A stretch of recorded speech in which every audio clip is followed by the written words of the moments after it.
వారాహి నవరాత్రుల సందర్భంగా 150 మంది ఋత్వికులతో సహస్ర చండీ మహాయాగం సంప్రదించండి.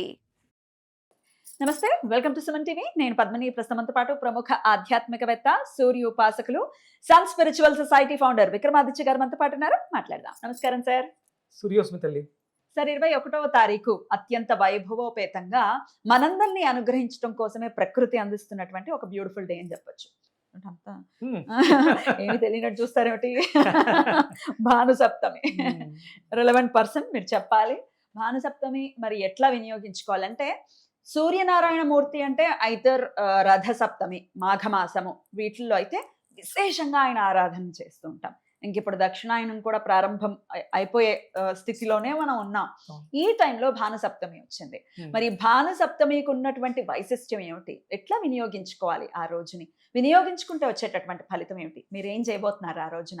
మేమేం చేసుకోవాలి చెప్తారా? తప్పకుండా తల్లి, చాలా సంతోషం. అంటే చాలా మంది దేవీ దేవతల ఉపాసనలు అన్ని చాలా మంది ఆక్యుపై చేసేసి ఉన్నారు.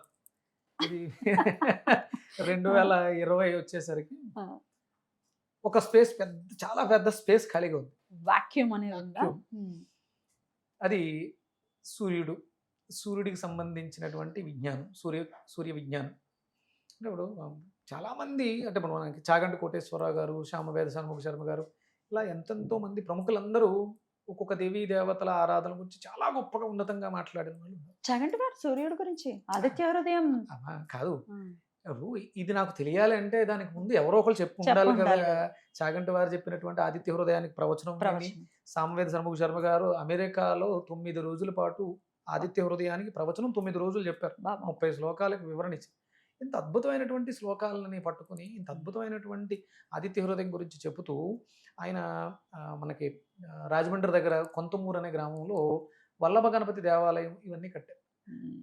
అంత అద్భుతమైనటువంటి ప్రవచనం ఎప్పుడో జరిగింది. అలాంటిది ఋషిపీఠం అనే ఒక పీఠంతో పుస్తకాలు వేస్తారు. ఎక్కడ సూర్యుడి గురించి ఇంతకు మించి, అంటే ఆదిత్య హృదయం మీద ఒక అద్భుతమైన పుస్తకాన్ని రచించేశారు, అయిపోయింది అంతే. ఆయన చెప్తారు, మీరు ఏ దేవీ దేవత ఉపాసకులైనా సూర్యమండలంలో ఆ దేవీ దేవతని దర్శించకపోతే ఈ దేవీ దేవతల యొక్క అనుగ్రహం మీకు శూన్యం అంటారు.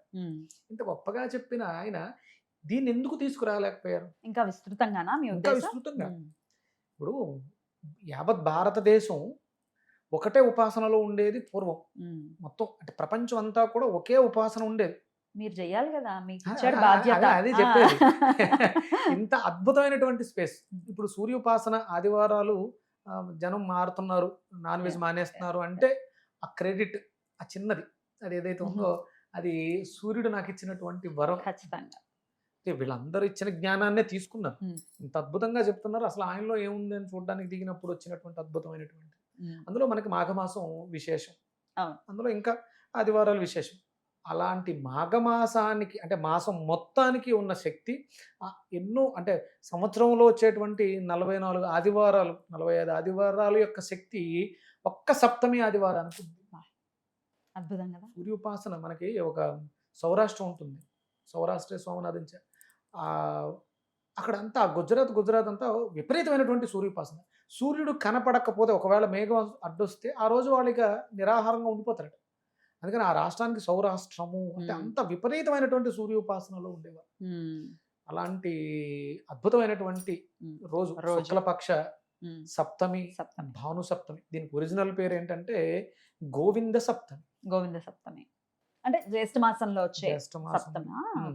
అంటే ఎంత అంటే కలియుగ దైవం అయినటువంటి వెంకటేశ్వర స్వామి ఈ వ్రతాన్ని 12 సంవత్సరాల పాటు చేశారు. పుష్కర కాలం పాటు సూర్యోపాసనలో ఈ వ్రతాన్ని ఆచరించడం ద్వారా ఆయన కలియుగానికి దైవమై మన కొంగు బంగారం చేసి అంతటి విశేషమైనటువంటి వ్రతం గోవింద వ్రతం చేయబోతున్నారా? చెప్పండి మరి. దాన్ని శివవ్రతం, శివ కళ్యాణం, శివ సప్తమి, కళ్యాణ సప్తమి, భాను సప్తమి, గోవింద సప్తమి. ఎన్ని పేర్లు! ఆయనకి 1000 కిరణాలు, అంటే భూమిని చేరేవి 1000 కిరణాలు. ఆయన అనంతం. అందులో ఒక 1000 కిరణాలు భూమిని చేరుతూ ఉంటాయి. ఆ భూమిని చేరేటువంటి కిరణాలలో ఉత్కృష్టమైనటువంటి సమయం సప్తమి ఆదివారం కలిసి వచ్చినటువంటి ఈ పర్వదినాన్ని నేను అంటే యూసఫ్గూడ పోలీస్ గ్రౌండ్స్లో సుబ్రహ్మణ్యేశ్వర స్వామి దేవాలయ ప్రాంగణంలో అరుణ వ్రతం, ఆ రోజు ఆ చేయిస్తున్నారు. రోజు సూర్య హోమం, ఉమ్. సూర్య అర్చన చేయిస్తున్నాను. ఉమ్. అలాగే ఆ రోజు మనకి ఇంటర్నేషనల్ యోగా డే, ఉమ్. అందుకని సూర్య నమస్కారాలు, యోగాసనాలు. ఉమ్. అలాగే ఇప్పుడున్నటువంటి పరిస్థితి ఎలినినో, సూపర్ ఎలినినో, వర్షాకాలం అయినా సరే మనకు వర్షాలు పడట్లేదు, విపరీతమైనటువంటి తాపంతో ఉన్నాం. అందుకని వృక్షారోపణ కార్యక్రమం ఆ రోజు ఉంది కదా. ఆ రోజు నుంచే ఇది ప్రారంభం అవుతుంది ఉమ్. మన సన్ స్పిరిచువల్ సొసైటీ నుంచి. దానికోసమే నిన్ను అడిగా, కొంచెం మన వాళ్ళకి చెప్పు, వాలంటీర్స్ కావాలి నాకు అని చెప్పేసాను. వచ్చారా? చాలా మంది వచ్చారమ్మా. Beautiful. ఊరు నుంచి నాకు Calls వచ్చాయి. కాల్స్ వచ్చాయి. వాళ్ళు మేము రెడీగా ఉన్నాం గురువు గారు చేయడానికి అని చెప్పేసి అన్నారు. చాలా సంతోషం. ఆ రోజు మనం గోవింద వ్రతం చేద్దాం. ఓకే. మరి ఎవరైనా అందరూ ఆహ్వానితులే, రావచ్చా? స్వామివారి దర్శనం చేసుకోండి, ఆ ఆశీర్వాదాన్ని. ఎందుకంటే సామూహికంగా చేసేదానికే శక్తి ఎక్కువగా ఉంటుంది. ఎన్నింటికి మొదలవుతుంది? ఉదయం 8 గంటలకు ప్రారంభిస్తున్నామమ్మా. అరుణ వ్రతం ఉంటుంది, అరుణ హోమం ఉంటుంది. సుదూర ప్రాంతాల్లో అంటే హైదరాబాద్ ప్రాంతాల్లో ఉన్న వాళ్ళైతే ఖచ్చితంగా సండే హాయిగా హాలిడే వచ్చి స్వామివారిని దర్శించుకునేటటువంటి ప్రయత్నం చేయండి, చాలా చక్కగా జరుగుతుంది. కాబట్టి మరి వేరే ఊళ్ళల్లో ఉన్న మరి భానుసప్తమిని ఎలా వినియోగించుకోవాలి? ప్రస్తుతానికి నామస్మరణ చేసుకుంటూ మీ పేరు గోత్రాలు చదువుకుని విక్రమాదిత్య అన్నయ్య, విక్రమాదిత్య కొడుకు, విక్రమాదిత్య తమ్ముడు చేస్తున్నటువంటి కార్యక్రమంలో మీరు మానసికంగా భాగస్వాములు కండి. ఇది ప్రతి ఇంటికి చేరే విధంగా పుస్తకం కొట్టిస్తున్నాను. త్వరలోనే ఆ వ్రతానికి సంబంధించిన యంత్రము, పుస్తకం కూడా నేను ఇంటింటికి పంపించి ప్రతి ఇంట్లోనూ ఇది జరిగే విధంగా ప్లాన్ చేస్తాను. సూర్య వ్రతమా దాన్ని ఏదో చెప్పారు కదా? గోవింద వ్రతం, కళ్యాణ వ్రతం, కళ్యాణ సప్తమి వ్రతం, గోవింద సప్తమి వ్రతం, భాను సప్తమి వ్రతం. ఓకే. ఇప్పుడు ఎట్లా అయితే సప్త శనివారాల వ్రతం చేసుకుంటున్నామో అలాగే ఇన్ని వారాలు అని ఉంటుంది కదా. సప్త అనే సంఖ్య అయింది, అందుకని 7 ఆదివారాల గోవింద వ్రతం. ఓకే, సరిపోయింది. అప్పుడు గోవిందుడు కూడా వచ్చాడు మాకు. చాలా గోవిందుడే ఆయనే గోవిందుడు. అది ఎప్పుడు వస్తుంది అనేది వివరంగా మళ్ళీ మరి కొద్ది రోజుల్లో చేసి పెడదాం. రెడీ అయిన తర్వాత చేసి డన్. అయితే అది చేసుకుంటే ఇంకా అసలు ఆ రోజు ఉదయం సూర్యోదయానికి పూర్వమే నిద్రలేచి అభ్యంగన స్నానం చేసుకుని సూర్యుడికి అర్ఘ్యం ఇచ్చేసి మీకు ముగ్గుతోటి అష్టదళ పద్మాన్ని వేయండి. ముగ్గుతో అష్టదళ పద్మం వేసుకుని, అంటే తూర్పుకు ఒక కోణం ఉండేలాగా, అంటే అష్టదిక్పాలకుడు ఆయనే. కాలభైరవుడు, కాలానికి భైరవుడు కూడా ఆయనే. కాలాన్ని నడిపించేవాడు ఆయనే, కాలుడు ఆయనే. అందుకని అక్కడ ఆ దిక్కులు తూర్పు ఇంద్రభాగం ఒక కోణం వచ్చి ఆగ్నేయం, ఒక దక్షిణం, ఒకటి నైరుతి, ఒకటి పడమర, ఒకటి వాయువ్యం, ఒకటి ఉత్తరం, మధ్యలో ఆయన ఉన్నాడు అని చెప్పేసి భావన చేస్తూ ఆవాహన చేసుకోండి. ఈ మూలల్లో దీపాలు పెట్టమంటారా? ముగ్గేనా? ముగ్గు వేసి మీకు అంటే ఓపిక ఉంటే ఇవన్నీ చేయొచ్చు. సింపుల్ గా చెప్తున్నాను. తమలపాకు వేసి ఒక అక్షంతలు, ఒక వక్క పెట్టి ఆ దిక్పాలకుడు ఇంద్రుడుగా వచ్చాడు, అగ్నిదేవతగా వచ్చాడు, దక్షిణం యముడుగా వచ్చాడు. ఇలా అష్టదిక్పాలకుల్ని ఆవాహన చేసి మధ్యలో సూర్యుడిని ఆవాహన చేసుకోండి. ప్రతిమ ఉంటే ప్రతిమ, లేకపోతే తమలపాకు వేసి అక్షంతలు వేసుకోండి.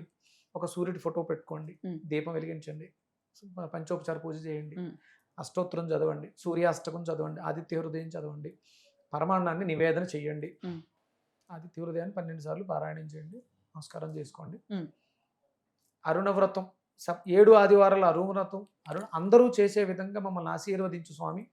ఈ వేడిని తట్టుకోలేకపోతున్నాం, అనావృష్టి నివారణ చేసి మనకి సమృద్ధిగా వర్షాలు పడి మేమందరం బాగుండేలా ఆశీర్వదించు. ఎందుకంటే మోడీ గారు మనం చెప్పారు, ఆర్థిక మాంద్యం రాబోతుంది, ఆహార కొరత ఏర్పడబోతుంది. దీన్ని ఎదుర్కొనేది అంటే ఎలా అయితే కోవిడ్ని భారతదేశం సక్సెస్ఫుల్గా ఎదుర్కొందో, రాబోతున్నటువంటి పెను ప్రమాదాన్ని ఎదుర్కోవాలంటే ఇప్పుడు మనకి 100% ధార్మికంగా ఇలాంటి కార్యక్రమాలు అవసరం. మీరు చాలా బాగా చేస్తున్నారు. నేను మన వీడియో చూసా, వేద మందిర్ ద్వారా కార్యక్రమాలు చేయిస్తూ జనాల్లో చైతన్యం తీసుకొస్తున్నారు. అలా జరగాలి. ఈ పరిస్థితులలో మనల్ని రక్షించేది దైవం మాత్రమే. ఖచ్చితంగా. అందుకని ఇలాంటివి అందరూ చేయండి. అన్ని చోట్ల ప్రతి దేవాలయాల్లోనూ ఈ కార్యక్రమాలు జరగాలి. రైట్.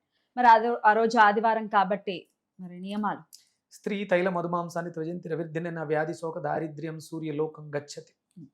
ఇవన్నీ పోతాయి ఆ రోజు గనక. సాంగత్యం ఉండకూడదు, భార్యాభర్తల సాంగత్యం ఉండకూడదు. తైలం, ఆయిల్ పెట్టుకోవడాలు, ఆయిల్ తో చేసిన ఫుడ్ తినడాలు చేయొద్దు. బ్రహ్మచర్యం పాటిస్తూ నియమ నిష్టలతో ఈ వ్రతాన్ని ఆచరించండి. ఇలా 7 ఆదివారాలు చేస్తే అద్భుతమైనటువంటి మార్పులు చూసేస్తారు. ఇలా చూసిన వాళ్ళు చాలా మంది ఉన్నారు. అందరూ చూడాలి అని చెప్పేసి సంకల్పం. బ్యూటిఫుల్. అలాగే చూస్తారు ఖచ్చితంగా. సూర్యనారాయణమూర్తి ప్రత్యక్ష దైవం. ఆయనను ఖచ్చితంగా నమస్కారం చేస్తే సరిపోతుంది. నమస్కార ప్రియో భాస్కర. భాస్కర మనకు తెలిసిన విషయం. తులసి దళం ఇస్తేనేమో విష్ణుమూర్తి ప్రసన్నుడు అయిపోతాడు. అవి కొన్ని అభిషేకం చేస్తే అభిషేక ప్రియ పరమేశ్వరుడు, అవును. నమస్కార ప్రియుడు భాస్కరుడు. అవును. తులసి అక్కర్లేదు, నీళ్లు అక్కర్లేదు, 2 చేతులు ఎత్తి. కానీ అంటే అవకాశం ఉంటే నీటితో అభిషేకం చేయాలి. అవకాశం ఉంటే తులసి దళాలతో విష్ణుమూర్తిని అర్చన చేయాలి. నమస్కారం పెడితే సరిపోద్ది అన్నాడు విక్రమాదిత్య అని చెప్పేసి ఇవన్నీ మానేసి సింపుల్ వద్దు. చెయ్యలేని వాళ్ళకి, చేత కాని వాళ్ళకి, కుదరని వాళ్ళకి తప్ప ఇవన్నీ చేస్తే అదే విష్ణువుగా, బ్రహ్మగా, విష్ణువుగా, మహేశ్వరుడిగా ఉన్నటువంటి సూర్యనారాయణమూర్తి అనుగ్రహం పరిపూర్ణంగా ఉంటేనే మనం ఆరోగ్యంగా ఆయుష్తో ఉంటాం. బ్యూటిఫుల్. అలాగే ఉండాలని మనస్ఫూర్తిగా కోరుకుంటూ చాలా అద్భుతంగా తెలియజేశారు. మరి ఈ ఆదివారం 21వ తారీఖు యూసఫ్గూడలో సుబ్రహ్మణ్యేశ్వర స్వామి ఆలయం ఇటుపక్క. మరి మీరు హైదరాబాద్ లో కనుక ఉంటే ఖచ్చితంగా వచ్చే. దయచేసి దూర తీరాల నుంచి వచ్చి ఇబ్బంది పడొద్దు. ఎండలు చాలా ఎక్కువగా ఉన్నాయి. ఎక్కడ వాళ్ళు అక్కడే ఉండండి. ప్రతి చోటకి ఇది వస్తుంది. ప్రతి చోట మనందరం కలిసి చేద్దాం. నేను కూడా మీ ఇంటికి వస్తాను. సూపర్. Thank you sir. నమస్తే. సూర్యోస్మి. జయ శ్రీరామ్. జై శ్రీరామ్.